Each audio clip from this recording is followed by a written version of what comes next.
Slovenia is currently serving as a non-permanent member of the United Nations Security Council. Our diplomats take their role seriously and responsibly. They speak out whenever injustice is done to people all over the world, whenever innocent lives are lost. Kenya, too, brings a rich, in many ways unparalleled experience in multilateral. All people of Kenya, I stand here before you, deeply honored by the privilege that Kenya, a proud and powerful nation of the African continent, has bestowed upon me to address the Kenyan people on behalf of the people of Slovenia. I stand before you, humbled yet proud of how warmly Slovenia has been received and of our shared desire to see the cooperation between our two countries flourish. The Kenyan people wrote a pivotal chapter in history. Madaraka Day, the day Kenya gained the freedom of self-government, marked the day Kenya finally secured the right to shape its future. An arduous journey came to an end. The days when foreign settlers drove the Kenyan population from fertile land and forced them into poorly paid labor are long gone, but they will never be forgotten. For the struggle for the independence was anything but easy, and it came at a heavy cost. Of course, the Kenyan people know only too well that history is not just about facts. It is also about preserving and developing the fundamental values that ensure the survival of a nation. Values that strengthen its identity and, above all, its unity. Jomo Kenyatta, the man who led Kenya to independence, recognized this. He also knew that Kenya's unity alone would not be enough to secure a bright future of Africa. Africa must also unite. A strong Africa, ladies and gentlemen, means a strong Kenya. In this context, we must recall another milestone anniversary.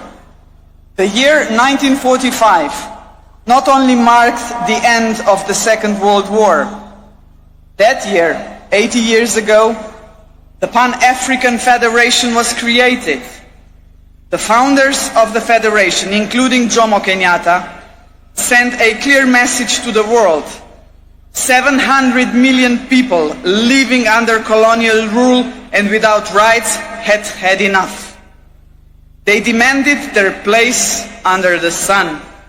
One by one, the former colonies became sovereign and independent states, but the idea of African unity never faded, least of all in Kenya. What better proof of this vision than the most important project in African history to date, the creation of the African Continental Free Trade Area in 2018. Kenya was among the first countries to ratify the founding treaty. Mr. President, ladies and gentlemen, the lessons of the past shape our vision of the future. In the 1960s, the world experienced a wave of decolonization. Yet in many ways, colonialism, and if I may say so, a condescending attitude towards the newly independent states did not just cease to exist, but there was a way to build self-confidence and assert oneself on the world stage. My generation, ladies and gentlemen, grew up in former Yugoslavia. We still remember the non-aligned movement of the Cold War era, a large and respected group of countries, including Kenya, that defied the interests of the superpowers and former colonial powers. That spirit of non-alignment was vital then, and it remains relevant today. We live in a world where both old and emerging powers are yet again shaping the world before our eyes. All the rest of us, the smaller countries, must not just passively observe these developments. We must ask ourselves, what about us?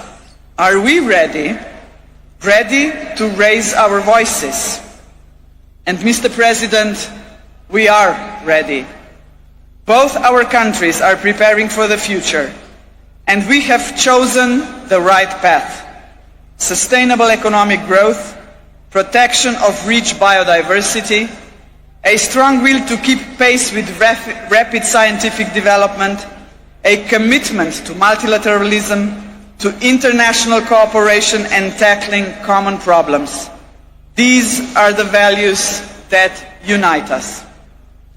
As you know, Slovenia is currently serving as a non-permanent member of the United Nations Security Council.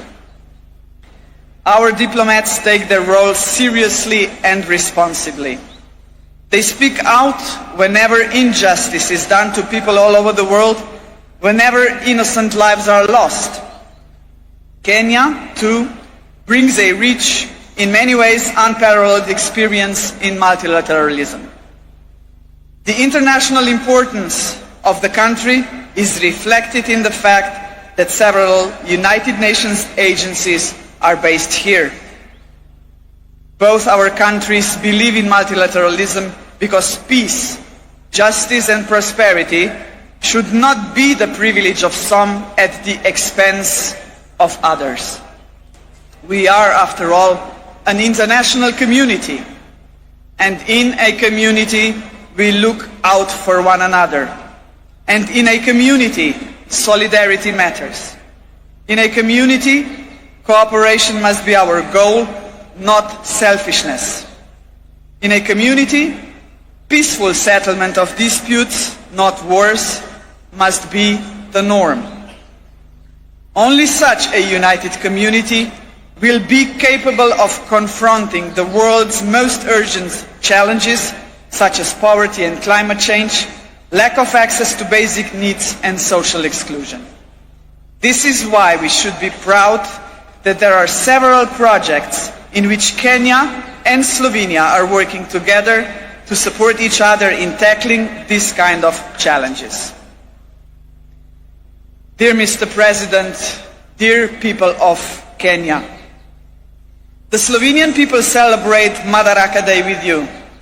We are a young country, but we too have our own story of struggle for independence.